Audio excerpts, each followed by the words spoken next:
Took my first breath where the muddy rises, spills into the Gulf of Mexico.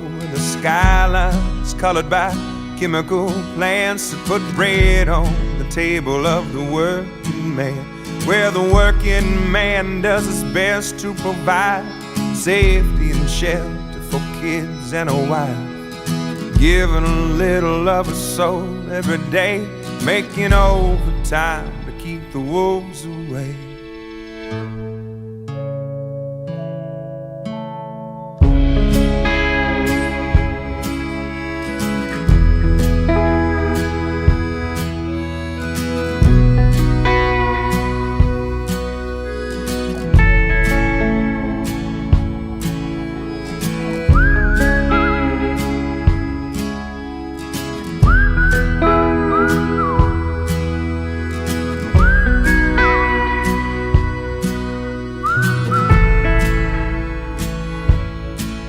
I was barely 13 when the company man tried to dig my daddy's grave.